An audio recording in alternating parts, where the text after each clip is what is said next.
जय Hind friends. Welcome to my channel education centre 21। आज हम इस वीडियो में आप सभी लोगों के लिए हिंदी गद्य का विकास से संबंधित प्रश्न लेकर आए हैं।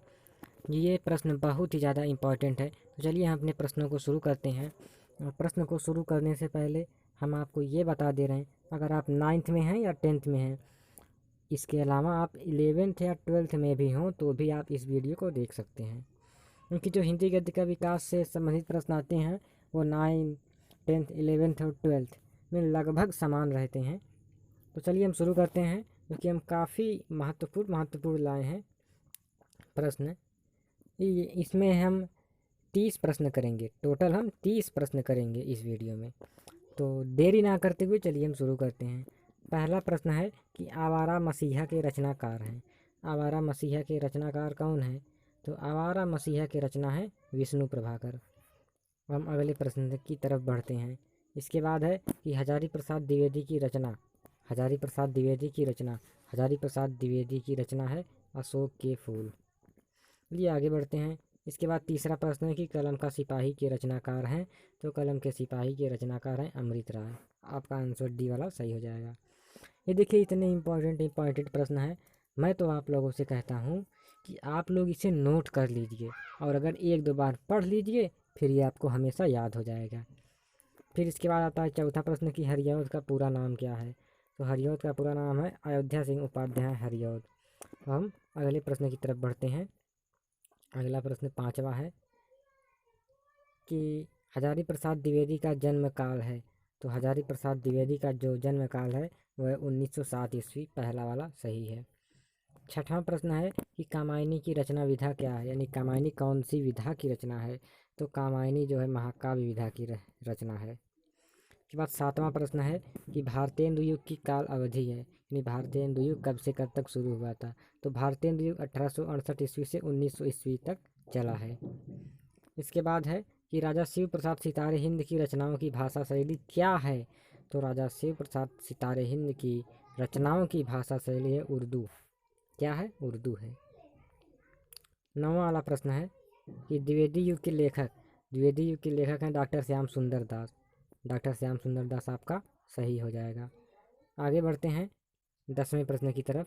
10वां प्रश्न है कि निम्नलिखित में से कौन द्विवेदी कालीन गद्य लेखक या गद्य लेखिका हैं। तो इनमें सरदार पूर्ण सिंह आपके सही हो जाएंगे, क्योंकि यही है द्विवेदी कालीन गद्य लेखक, यानी द्विवेदी युग के गद्य लेखक यही हैं। ठीक है। और 11वां है किस व्यक्ति के कारण भारतेंदु के पश्चात युग का नाम द्विवेदी युग पड़ा। तो ये थे हमारे महावीर प्रसाद द्विवेदी जी। इन्हीं के नाम पर द्विवेदी युग चला, जो कि भारतेंदु युग के बाद शुरू हुआ था। 12वां है शुक्ल युग की काल अवधि है, यानी शुक्ल युग कब से कब तक है।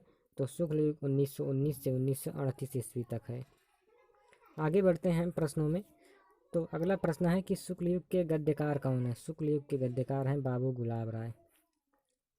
अगला प्रश्न है कि किस युग की रचनाओं में मार्क्सवादी प्रभाव पाया जाता है। तो शुक्लोत्तर युग की रचनाओं में मार्क्सवादी प्रभाव पाया जाता है। हम आगे बढ़ते हैं 15वें प्रश्न में। 15वां प्रश्न थोड़ी सी हम नीचे की वाले PDF में चले गए थे, जो कि 15वां यहाँ ऊपर हमें मिलेगा। तो 15वां प्रश्न है कि छायावादोत्तर युग में प्रारंभ होने वाली गद्य विधाएं, यानी कौन कौन सी गद्य विधाएं जो कि छायावादोत्तर युग में प्रारंभ हुई थी।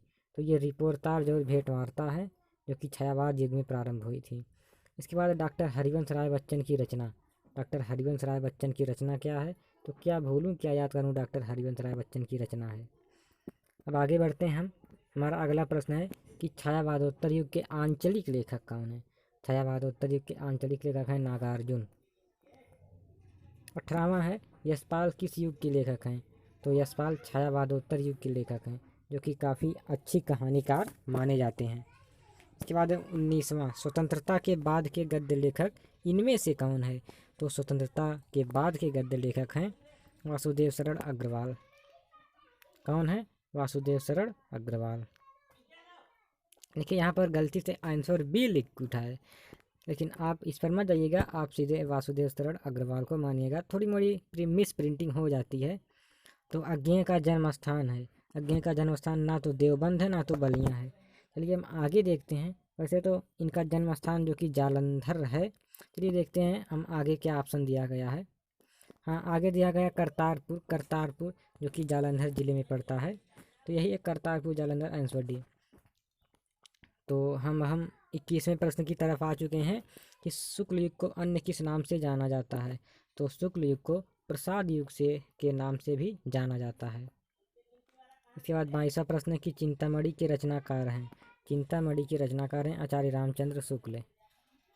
23वां प्रश्न है कि मेरी असफलताएं रचना है, ये किस युग की रचना है।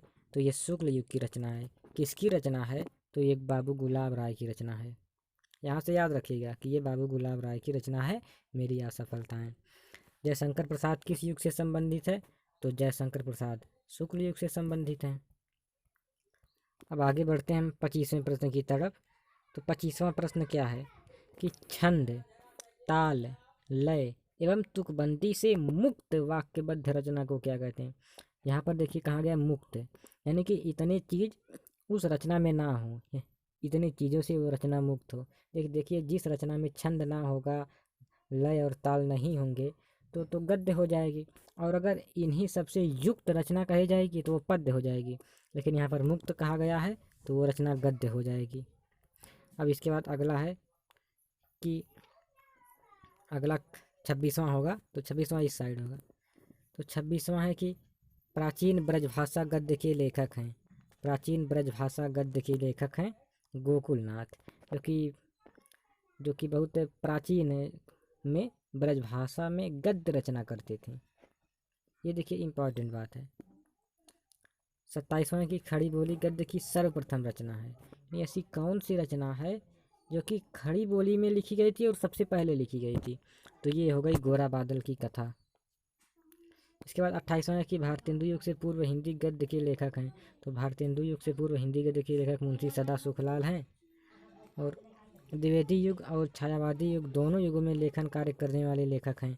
तो द्विवेदी युग और छायावादी युग दोनों में लेखन कार्य करने वाले लेखक गुलाब राय हैं। इसके बाद 30वां है छायावादी लेखक नहीं है।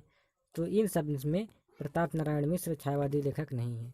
तो इस प्रकार यहाँ पर 30 प्रश्न खत्म होता है। हम मिलेंगे नेक्स्ट वीडियो में।